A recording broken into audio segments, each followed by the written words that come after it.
Bienvenidos a un estudio más que estamos haciendo con el libro de Esdras. Recuerden que estamos estudiando la Biblia versículo por versículo y capítulo por capítulo, de Génesis hasta Apocalipsis. Y cada vez que hacemos esto, es Dios a través de su palabra quien trae el tema. Y hoy justo vamos a hablar de un tema muy interesante para cada uno de nosotros. Es cómo la restauración debe de ser una realidad en nuestras vidas. Y cuando hablamos de restaurar, obviamente es algo que se ha dañado, algo que puede ser que esté inservible, pero se necesita recomponer, a veces cambiar piezas, a veces hacer muchas cosas para que podamos volver a usarlo. Y en esta ocasión, Israel ha sido dispersada, Judá, la tribu del sur, ha sido llevada a Babilonia y ahora han reconstruido el templo, han reconstruido el altar, están volviendo a ser restaurados lo que era el pueblo de Dios. Pero se han cometido algunos errores. Están queriendo regresar a lo mismo. Es como que si tú tuvieras algo nuevo, se malogra, se deteriora, vamos a restaurarlo, ¿ok? Y vuelves a cometer el mismo error. Esto es lo que está sucediendo. Y vamos a orar, luego continuamos con este estudio. Señor, te damos gracias una vez más por tu palabra y gracias por este estudio que nos permites tener. Ayúdanos a entender de qué se trata tu palabra y sobre todo a poner en práctica lo que aprendemos, Señor. Que tu gracia y misericordia esté con nosotros. Amén. Solo voy a leer el primer versículo del libro de Esdras. Hoy en esta serie vamos a estudiar el capítulo 8, en esta serie que hemos llamado lo que es la restauración. Y el título es El segundo grupo de desterrados que regresan a Jerusalén. Esdras dice: la siguiente es una lista de los jefes de familia junto con las genealogías de los que regresaron conmigo de Babilonia durante el reinado del rey Artajerjes. O sea, ya hemos visto que hay 4 reyes involucrados. Artajerjes es el hijo de Jerjes. Jerjes fue quien se casó con Esther, ¿recuerdan? Porque después de Esther vienen estos últimos capítulos 7, 8, 9 y 10 del libro de Esdras. Entonces, el hijo de Jerjes es Artajerjes y él les da la autorización. En el estudio anterior hemos visto cómo hay un decreto que los anima y también los bendice con objetos de oro, de plata. Y hoy vamos a ver claramente qué es lo que Dios quiere decir a través de estos capítulos. Entonces, recordemos, el primer grupo llega el año 536, empiezan a trabajar el templo, reconstruyendo el altar, y el año 516 lo terminan. Hay un lapso aproximadamente de 20 años, y eso lo hemos explicado por qué sucedió todo eso. No era como el templo de Salomón, pero algo menos, ¿no? Era inferior en gloria, en materiales, pero por lo menos era el templo. Y muchos de los judíos regresan, celebran que otra vez se hagan los sacrificios. Y ahí hemos quedado. Entonces, hoy vamos a ver desde el capítulo 8, versículo 1 hasta el 36. Esdras regresa a Jerusalén. Y a medida que yo paso las diapositivas van a salir los títulos de cada división del párrafo. Por ejemplo, del 1 al 14, Esdras regresa a Jerusalén con algunas familias. Versículo 1 dice: la siguiente es una lista de los jefes de familia, junto con las genealogías de las que regresaron conmigo de Babilonia durante el reinado del rey Artajerjes. Y vamos a leerlo rápido, estos primeros versículos, porque solo menciona personas como de la familia de Fines, Gerson, de la familia de Itamar, Daniel, y este no es el Daniel que escribió la Biblia, de la familia de David, tampoco es el rey David, Hatús, descendientes de Secanías, de la familia de Paros, Zacarías, tampoco es el que escribió Zacarías, y otros 150 hombres que fueron registrados. 4, de la familia de Pahat Moab, Elionai, hijo de Seraías, y otros 200 hombres. Versículo 5, de la familia de Satu, Secanías, hijo de Jaasiel, y otros 300 hombres. 6 de la familia de Adín, Ebed, hijo de Jonatán, y otros 50 hombres. 7 de la familia de Elam, Jesaías, hijo de Atalías, y otros 70 hombres. 8 de la familia de Zebadías, hijo de Micael, y otros 80 hombres. Versículo 9, de la familia de Joab, Obadías, hijo de Jehiel, y otros 218 hombres. 10 de la familia de Bani, Salomit, hijo de Josifías, y otros 160 hombres. 11 de la familia de Bebai, Zacarías, hijo de Bebai, y otros 28 hombres. Versículo 12, de la familia de Ascat, Johanán, hijo de Jacatán, y otros 110 hombres. 13 de la familia de Adonicán, la cual llegó después Elifelet, Jehiel y Semaías, y otros 60 hombres. Y de la familia de Bigbai, Utaí, Sancur, y otros 70 hombres. Todos ellos empiezan a regresar felices ahora en este segundo grupo desde Babilonia. En total, si sacamos la cuenta, son 1,496 hombres en este grupo. Y ojo, Esdras menciona que hay un grupo de mujeres en el 8:21. Agregando entonces el estimado de mujeres y niños, hablamos de un aproximado entre 6,000 y 7,000 personas.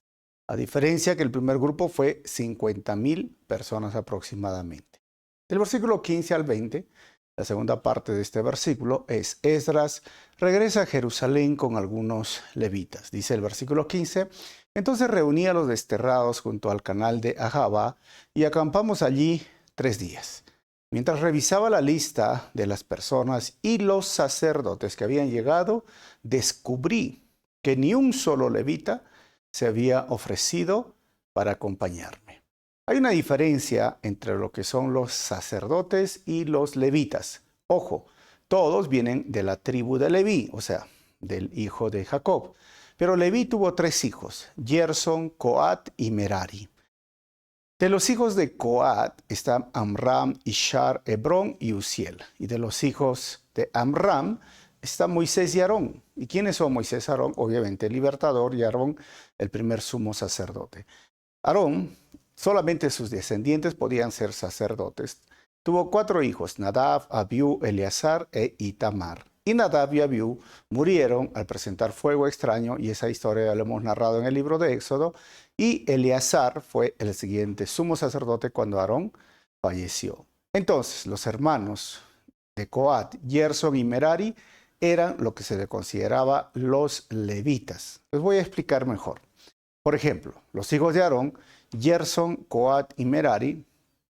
Los hijos de Gerson eran la familia que estaba al cuidado del tabernáculo, la tienda, su cubierta y las cortinas. Y eso lo dice en Números 3, 25 al 26. Y los hijos de Coat, que no eran descendencia directa de Aarón, la familia tenía a su cargo el cuidado del mobiliario del tabernáculo, el candelero, el altar de incienso y el arca del pacto, como lo dice en Números 3, 31 al 32. Estos eran los objetos más sagrados, y eso le tocaba a los hijos de Coat. Y los de Merari, levitas, todos eran levitas, la familia cuidaba de las tablas, las columnas del tabernáculo, sus estacas y sus cuerdas, y esto lo dice en Números 3, 36 al 37. Entonces, los levitas se encargaban de tener siempre el agua, de ayudar en el trabajo diario del templo, porque había que limpiar, ordenar, y como dije, los coatitas eran los que llevaban el mobiliario del templo, el arca del pacto, el menorá, todo eran llamados los levitas. Entonces, no había levitas, solo había sacerdotes. Ojo, 1 de Pedro, capítulo 4, versículo 10 nos dice: Dios, de su gran variedad de dones espirituales, les ha dado un don a cada uno de ustedes. Úsenlo bien para servirle los unos a los otros. ¿Y por qué estamos hablando de Pedro y de los levitas y los coatitas y los sacerdotes? ¿Sabes por qué? Porque Dios les había designado este rol a estos hijos de Leví, de Coat específicamente. Y ellos, al parecer, no dice el texto, pero al parecer ya habían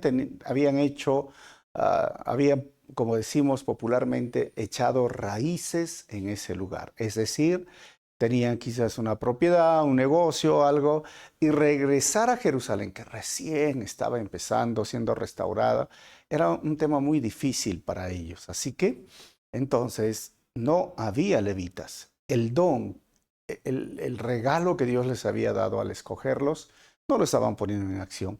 Y Pedro dice lo mismo. Miren, cada uno de ustedes han recibido un don y pónganlo, úsenlo bien. Cada uno de ustedes úselo para servir los unos a los otros.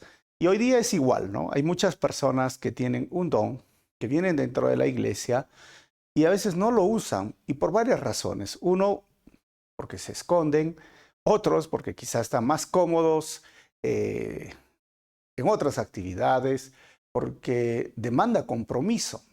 Es igual que los levitas, demandaba compromiso, tenían que servir al templo, tenían que llevar el agua, tenían que limpiar, o sea, quizás estaban cansados, dijeron, no, no hacemos esta labor, pero es igual, algunos tienen el don para la música, pero no quieren comprometerse en el grupo de música porque hay que, mira, estar más temprano o hay que estar ensayando, o a veces tienen para la enseñanza y a veces no quieren porque dicen, hay que prepararse, igual hay compromiso, mi tiempo, o quizás se sienten un poquito como que hay que invitarlos, o como decimos, a veces hay que rogarles, ¿no? Para que vengan, porque tienen el don.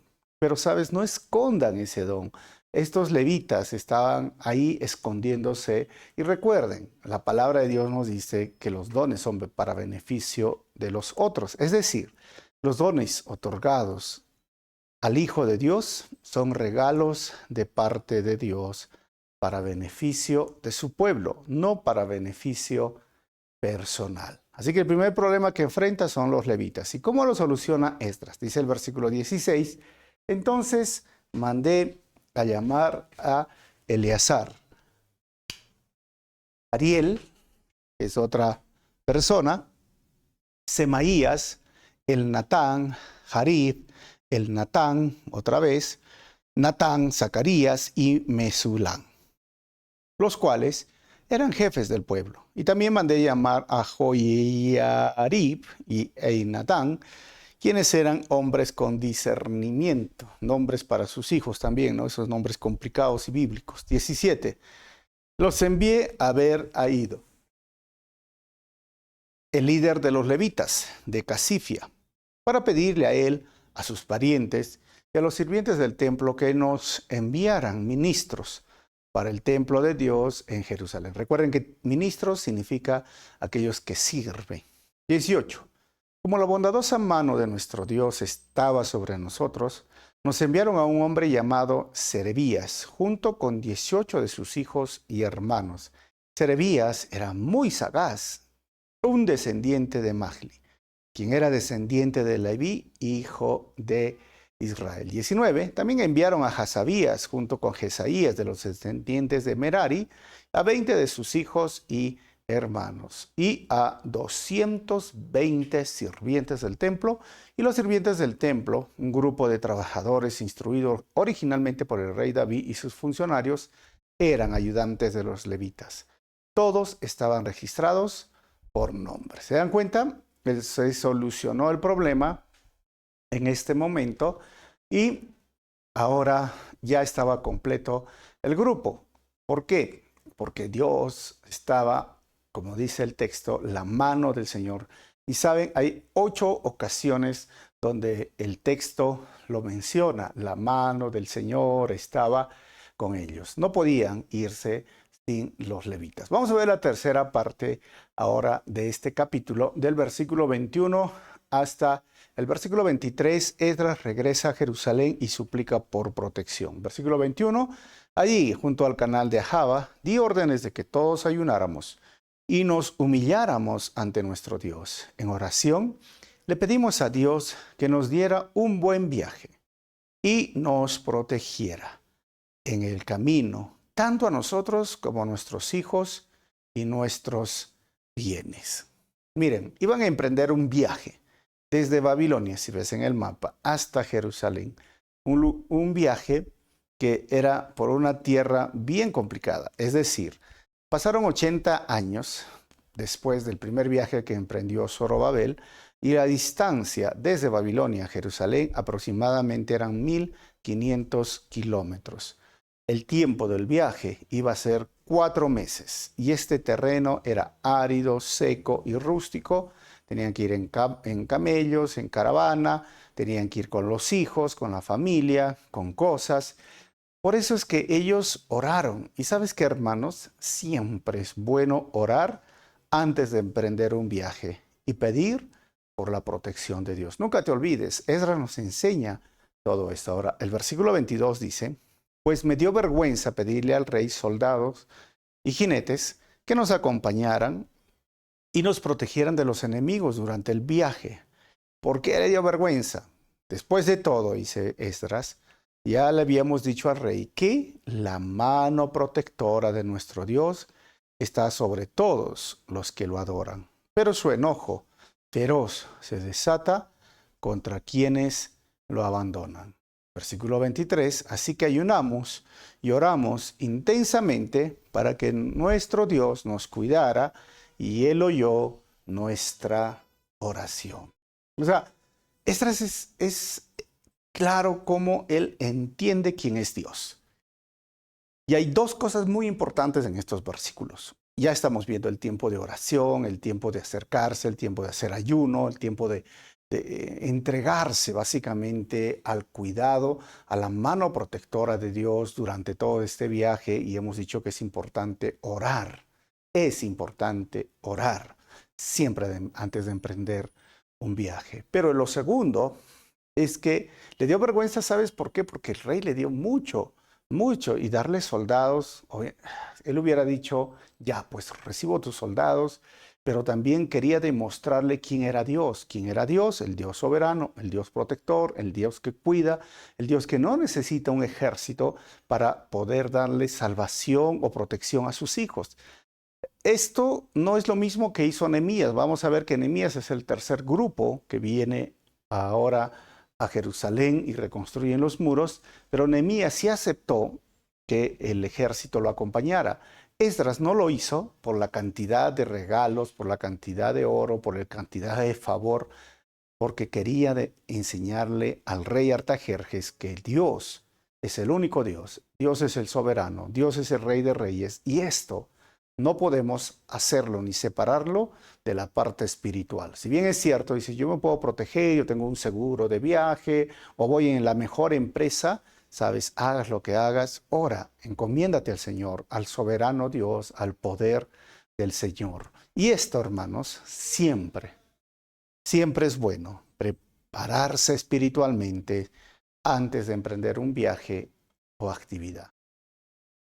Esdras, vamos a buscar al Señor, vamos a ayunar, vamos a estar siempre en contacto con el Señor. Cualquier actividad, ya sea en la iglesia, o ya sea un negocio, ya sea cualquier cosa que hagas, ora, ora. Nunca te olvides de orar, nunca te olvides de encomendarte al Señor. A pesar de que tú digas, pero ya tengo todo estructurado. Mira, Dios tiene siempre la última palabra y es mejor caminar con la protección de Dios que con tu seguro de viaje o con tu empresa. Nunca te olvides de orar. Y Esdras lo sabía. Ahora, la cuarta parte de este versículo, o mejor dicho, este capítulo, desde el versículo 24 al 30, vamos a ver, Esdras regresa a Jerusalén encargando a cuidar el tesoro a los sacerdotes. Dice el versículo 24, nombré 12 jefes de los sacerdotes.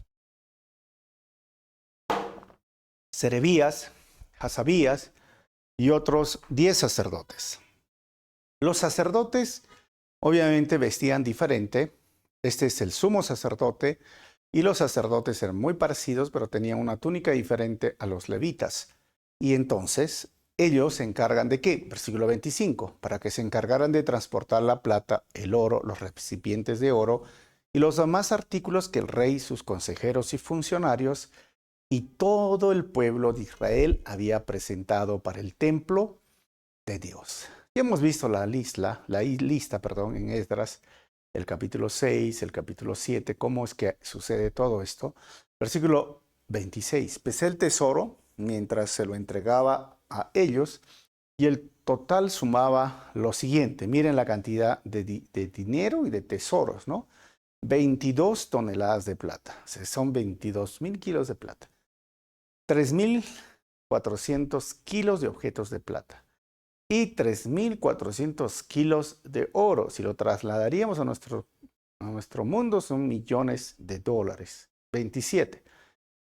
20 recipientes de oro equivalentes al valor de 1.000 monedas de oro. 2 objetos finos de bronce pulido, tan valiosos como el oro. Versículo 28. Luego les dije a los sacerdotes: ustedes y esos tesoros son santos, separados al Señor. La plata y el oro son una ofrenda voluntaria para el Señor, Dios de nuestros antepasados. Muy interesante, hermanos, ¿no? Todo esto le encargan a estos sacerdotes, la cantidad de dinero, era una gran responsabilidad, pero eso nos enseña y nos hace recordar siempre el principio de mayordomía. ¿Qué? Un principio de mayordomía, hermanos, es entender que cuidamos aquello que le pertenece a Dios y nada es nuestro, nada vamos a llevar de este mundo. Y es esto lo que le está diciendo Esdras a estos hombres. Dinero, el oro, la plata, le pertenece a Dios. Todo ello es del templo del Señor, consagrado. Pero también ustedes, las personas, los sacerdotes y los levitas, eran consagrados al Señor. Y eso el día de hoy lo tenemos que trasladar a nuestro mundo, entender este principio de mayordomía. Nada hemos traído a este mundo, nada vamos a llevar. Todo es de Dios y solo lo que Dios nos ha permitido tener, somos administradores, somos mayordomos, somos encargados. Si tienes una casa, si tienes un auto, si tienes, no sé, un tipo de riqueza, propiedades o profesión, inteligencia, capacidad, dones, talentos, etcétera. Todo es de Dios. Nada nosotros vamos a llevar. Y ellos tenían que cuidarlo muy bien. Y nosotros tenemos que cuidar y ser responsables con lo que Dios nos ha dado. Y hay que dar a Dios lo que es de Dios y hay que dar al César lo que es del César. Así que ellos lo cuidaron, tuvieron bastante responsabilidad. Y miren, el versículo 29 nos dice lo siguiente: cuiden bien esos tesoros hasta que se los entreguen a los principales sacerdotes, a los levitas y a los jefes de Israel, quienes los pesarán en los depósitos del templo del Señor en Jerusalén. O sea, era una gran responsabilidad. ¿Y qué pasó? 30. Entonces los sacerdotes y los levitas aceptaron la tarea de transportar esos tesoros de plata y de oro al templo de nuestro Dios en Jerusalén. Toneladas de dinero en caravanas sin protección, pero Dios estaba con ellos. 31 al 36, Esdras regresa a Jerusalén a salvo. El 19 de abril, dice el texto, levantamos el campamento junto al canal de Ahava y nos dirigimos a Jerusalén. Y la bondadosa mano de nuestro Dios nos protegió y nos salvó de enemigos y bandidos a lo largo del camino. Esto fue el año 458 antes de Cristo. El capítulo 6, el capítulo 7 habla acerca de este viaje. Y cuando habla de la bondadosa mano de nuestro Dios, nos protegió y nos salvó, ya hemos visto el capítulo anterior, esto se le llama antropomorfismo, que es una figura literaria que lo presenta a Dios con características humanas o animadas para que nosotros podamos entender cómo Dios nos estaba protegiendo, porque recuerden que Dios es espíritu, pero los protegió, los llevó a salvo, y el versículo 32 dice: así que llegamos a salvo a Jerusalén, donde descansamos 3 días. Después de casi 4 meses, llegaron a la ciudad, esta ciudad que estaba siendo reconstruida, y el versículo 33 dice: al 4.º día de nuestra llegada, la plata, el oro y los demás objetos de valor fueron pesados en el templo de nuestro Dios y encomendados a Meremot, hijo del sacerdote Urías, y a Eleazar, hijo de Fines, junto con Josabad, hijo de Yeshua, y Noadías, hijo de Binul, ambos levitas. La gran responsabilidad, lo entregaron por peso, ahora tenían que volver a pesarlo si todo estaba correcto y no habían metido la mano. Ahora 34. Ellos rindieron cuenta de todo por número y peso, y el peso total quedó asentado en los registros oficiales. 35. Luego, los desterrados que habían regresado del cautiverio sacrificaron ofrendas quemadas al Dios de Israel. ¿Qué más ofrecieron? Dice el texto, ofrecieron 12 toros por todo el pueblo de Israel, además de 96 carneros y 77 corderos. Imagínense, hermanos, la cantidad de animales ofrecidos al Señor. ¿Qué más ofrecieron? Dice el texto, también sacrificaron 12 chivos como ofrenda por el pecado. Esto es diferente a la primera ofrenda. Todo se ofreció como una ofrenda quemada al Señor. Hermanos, cuando hablamos de las ofrendas quemadas al Dios de Israel, a esto se lo conocía como los holocaustos, o sea, totalmente quemado. Y los 12 chivos eran las ofrendas de expiación que se hacía una vez al año, pero ahora lo hicieron por las 12 tribus, 12 chivos como ofrendas por el pecado, obviamente representando a todas las tribus, mientras no estaban las demás. Pero era un acto de gratitud y de agradecimiento estas ofrendas. 36. Los decretos del rey fueron entregados a sus funcionarios de más alta posición y a los gobernadores de la provincia situada al occidente del río Éufrates, quienes colaboraron dando su apoyo al pueblo y al templo de Dios. Entonces, este capítulo 8 es el relato, o mejor dicho, es el desarrollo o está desglosando lo que el capítulo anterior narró en forma general. Lo está especificando cómo fue el viaje. Hemos visto cuántas personas salieron, hemos visto el problema, no había levitas, estaban los sacerdotes, y el otro problema es que estaban llevando una gran cantidad de riquezas, de oro, de plata, de objetos muy caros, y cómo ellos se emprendieron en estos 4 meses de viaje, cómo oraron, cómo pidieron al Señor, cómo Dios los bendijo, cómo cuando llegaron descansaron y al cuarto día se rinde cuentas, todo está bien, pero hacen sacrificios. Y esto lo quiero remarcar bien, ofrendas voluntarias. Los objetos de oro, de plata, eran voluntarios. Estos animales eran voluntarios. ¿Y quiénes los cuidaban? Los sacerdotes, los levitas, los ministros. Esto sigue siendo lo mismo, hermanos. Las ofrendas a Dios deben de ser voluntarias. Y debemos de estar agradecidos a Dios cuando Dios nos cuida, nos hace ir con bien y regresar con bien. O como dice la palabra, bendice nuestra salida y bendice nuestra entrada. Seamos siempre agradecidos al Señor y Dios honra a los que le honran. Por eso dice, Esdras también decía, ¿no? Si tú no lo honras, mira, también Dios es alguien que disciplina. Así que ese es nuestro Dios, al Dios al que servimos, el Dios del Antiguo Testamento, que es el mismo Dios el día de hoy. Tengamos una actitud agradecida.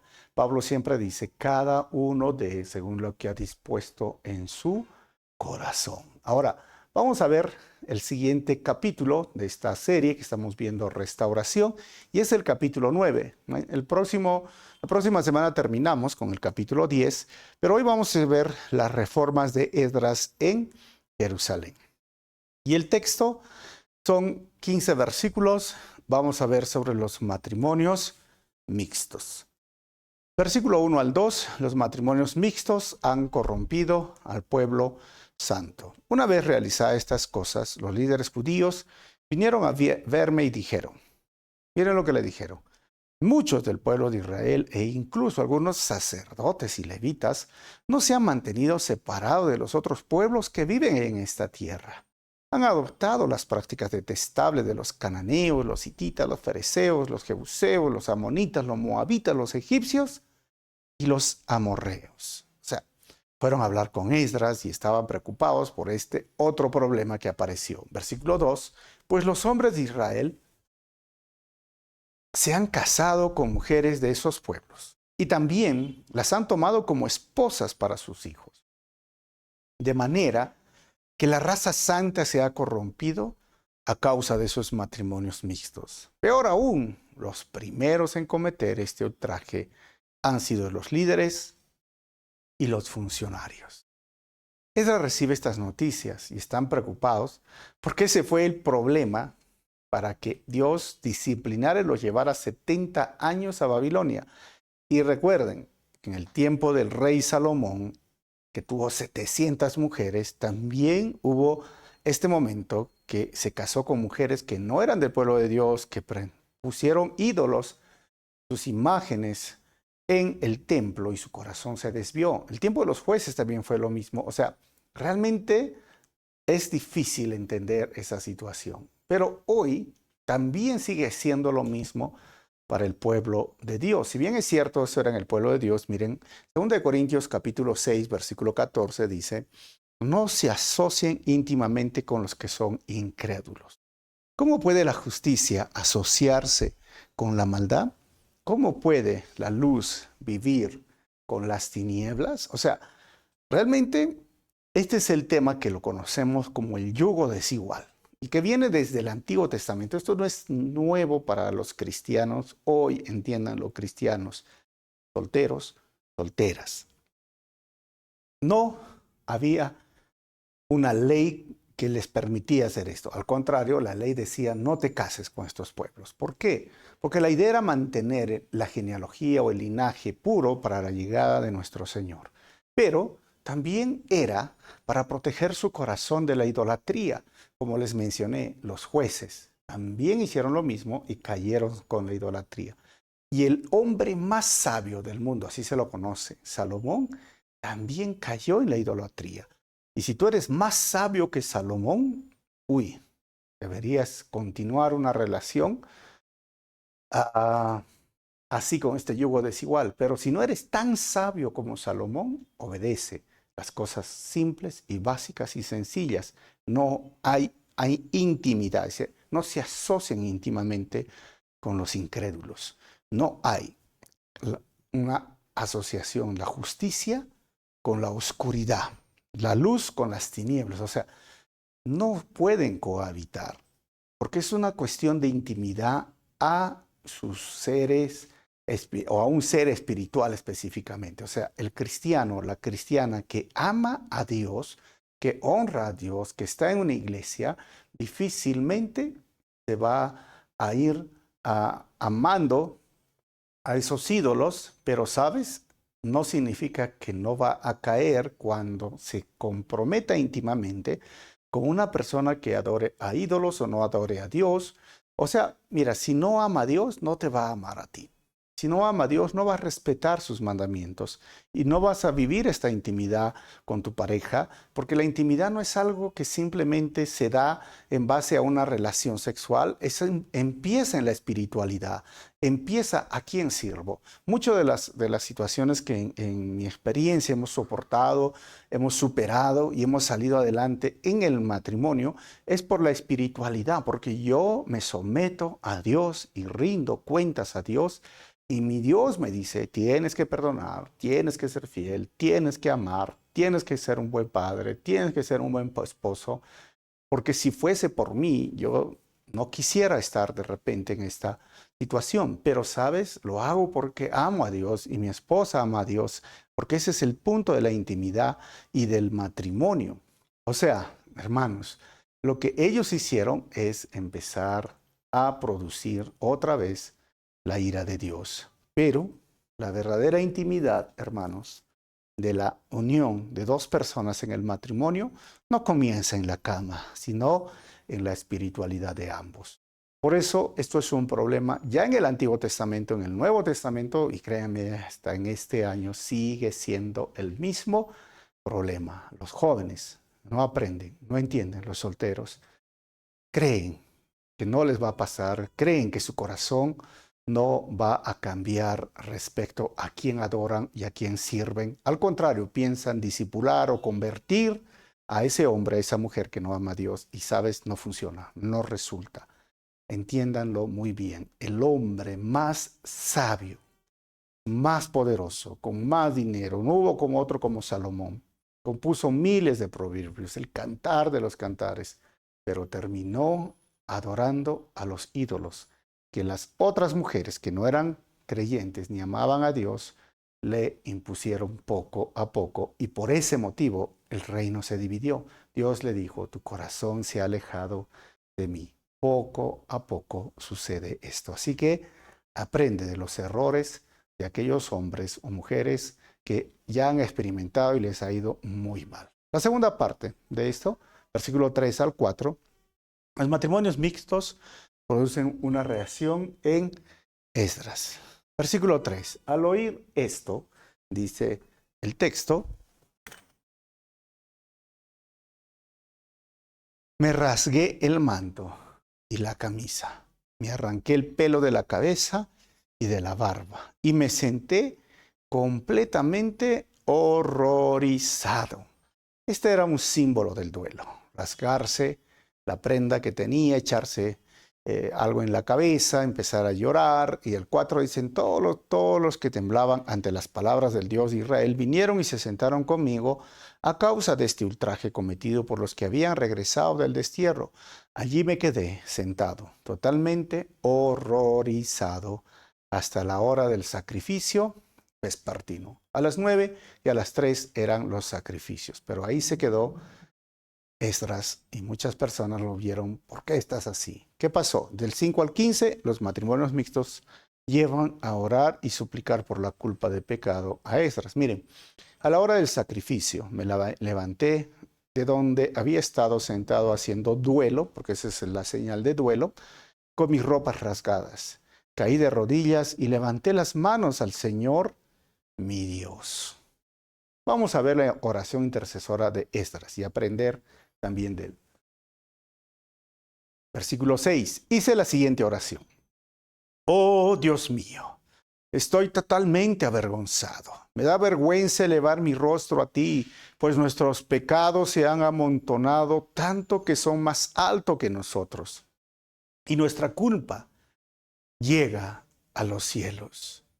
7. Desde el tiempo de nuestros antepasados y hasta el día de hoy hemos vivido sumergidos en el pecado. Por esa razón, nosotros, nuestros reyes y nuestros sacerdotes, hemos estado a la merced de los reyes paganos de la tierra. Nos han matado, capturado, robado y deshonrado, tal como estamos hoy. Hermanos, sin arrepentimiento no hay avivamiento. Esdras habla y dice, tenemos que arrepentirnos porque, ¿sabes? No puede haber restauración y avivamiento en este momento. Versículo 8, miren su oración. Sin embargo, ahora se nos concedió un breve momento de gracia, porque el Señor nuestro Dios ha permitido que unos cuantos de nosotros sobreviviéramos como un remanente, y Él nos ha dado seguridad en este lugar santo. Nuestro Dios nos ha iluminado los ojos y nos ha concedido un poco de alivio de nuestra esclavitud. 9. Pues éramos esclavos, pero en su amor inagotable, nuestro Dios no nos abandonó en nuestra esclavitud. En Babilonia está hablando. Por el contrario, hizo que los reyes de Persia nos trataran favorablemente. Él nos dio nuevas fuerzas para que pudiéramos reconstruir el templo de nuestro Dios y reparar las ruinas. Nos dio una muralla de protección en Judá y en Jerusalén. 10. Ahora, Dios nuestro, ¿qué podemos decir después de semejantes cosas?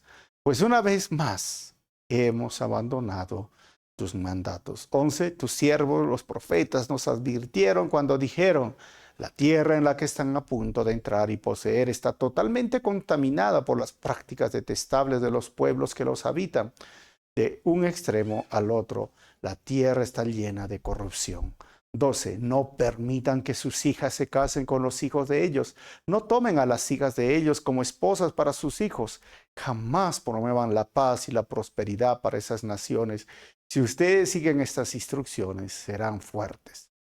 Y disfrutarán de las buenas cosas que la tierra produce y dejarán esta prosperidad como herencia a sus hijos para siempre. 13. Ahora somos castigados por nuestra perversión y nuestra gran culpa, pero en realidad el castigo que recibimos es mucho menor de lo que merecemos porque tú, Dios nuestro, has permitido que algunos de nosotros sobreviviéramos como un remanente. 14. Sin embargo, aún así, otra vez estamos quebrantando tus mandatos y nos estamos casando con personas que cometen esos actos detestables. ¿Acaso no será suficiente tu enojo para destruirnos, pero que ni aún este pequeño remanente sobreviva? Miren, hermanos, hasta ahora, esta oración intercesora, y lo llamamos intercesora porque él tiene esta empatía de involucrarse. Él no estaba pecando, él no se había casado con ninguna mujer pagana, pero intercede por el pueblo, se pone a favor del pueblo. Él es un sacerdote, él es alguien que interviene entre Dios y el pueblo, o el pueblo y Dios, para hacerlo más exacto. El pueblo, él se asumía y oraba a Dios. Hoy es la misma función de los pastores o ministros, ¿no? Oramos por el pueblo, intercedemos por las personas que vienen, pero sabes, este hombre, Esdras, estaba ahora afligido, horrorizado, como dice el texto, y la oración intercesora de Esdras reconoce que, primero, que el pecado es vergonzoso, lleva culpa y es grave. Y eso lo hemos visto en el versículo 6. Dos, que nadie peca sin afectar a otros con las consecuencias. Esto lo hemos visto en el versículo 7. Tercero, que él también había pecado, a pesar de que no tenía esposa pagana, lo dice en el versículo 10. Y cuarto, que el amor de Dios, su gracia y su misericordia habían salvado a la nación cuando éste no había hecho nada para merecerlo. Y esto está en el versículo 9, 8 y el 15. ¿Sabes, hermano? El pecado no es una broma. Y el pecado es algo muy serio. Y el intimidar, esa era la palabra, con una persona que no ama a Dios, con una persona que no respeta los mandamientos de Dios, o básicamente que no es de tu pueblo, que no es cristiano, que no es cristiana. Ojo, no estoy hablando Cristina, Cristino, ay, casi es parecido, pero le falta el no, cristiano, que con sus frutos de arrepentimiento muestra que realmente ama a Dios, teme a Dios, sirve a Dios. O sea, un cristiano, cuando no lo hacen, las consecuencias son severas. Sufres tú mismo, sufren las personas a tu alrededor, sufre el pueblo, sufre la iglesia. Y sabes, hermano, a pesar de la gracia y misericordia, puede ir un momento bien, pero consecuencias van a llegar tarde o temprano. Vamos a terminar con el versículo 15 y miren lo que dice el texto. Oh Señor, Dios de Israel, tú eres justo. Nos acercamos a ti con nuestra culpa, sin ser más que un remanente que ha escapado, aunque en semejante condición ninguno de nosotros puede estar en tu presencia. Esta es una oración realmente básica, pero a la vez profunda, intercesora. Y miren, todo esto nos enseñan cuatro cosas, estos dos capítulos. Cuatro conclusiones. Primero, si Dios ha otorgado dones, no se deben de guardar o esconder. Debemos de usarlos para la extensión de su obra y su misión. Y lo segundo que hemos visto el día de hoy, siempre es bueno orar antes de emprender un viaje, una actividad o un negocio. Y lo tercero que hemos visto el día de hoy, sabes que la verdadera intimidad en el matrimonio es producto de la intimidad con Dios de las dos personas que se involucran, obviamente, hombre y mujer, en el matrimonio. Y número 4, lo que hemos visto, sin verdadero arrepentimiento, no hay verdadero avivamiento, error de ratas. Vamos a terminar orando, hermanos. Sin verdadero arrepentimiento, no hay verdadero avivamiento. ¿Quieres ver cómo la iglesia, tu familia, pueda crecer, salir adelante? Pues haz esta oración intercesora.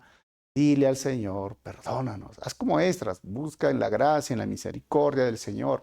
Haz que salgan adelante y también involúcrate en eso. No diga, perdónalo, Estado, porque también asumimos responsabilidad y culpa frente a todo lo que está pasando. Pero recuerda que Dios es el único que puede sacarnos de esta situación. Cuando terminamos orando. Señor, una vez más, muchísimas gracias por este tiempo. Y te pedimos perdón una vez más. Cada persona que hoy está sumergida en el error, que hoy está en una relación de pareja que no te agrada, con una persona que no es de tu pueblo, que no te ama, que no te sirve. Perdónanos, Señor, por esas faltas. Perdónanos, Señor, a veces por la tibieza espiritual que hay en tu pueblo, en la iglesia. Perdónanos, Señor, porque a veces hay tantas oportunidades de servirte y no lo están haciendo muchas personas con sus dones y talentos. Señor, perdónanos y nos humillamos también como nación, como pueblo, intercediendo por nuestra ciudad y por nuestra nación. ten misericordia del pecado, ten misericordia de todo lo que los seres humanos el día de hoy hacen en contra de ti. Perdónanos, Señor, y sana nuestra tierra. Pedimos esto en tu nombre, Jesús. Amén. Si el mensaje ha sido de bendición, mira, dale un like, comparte por tus redes sociales o comparte con algún familiar o amigo y nos vemos en el último capítulo y luego vamos a comenzar otro libro. Nos vemos.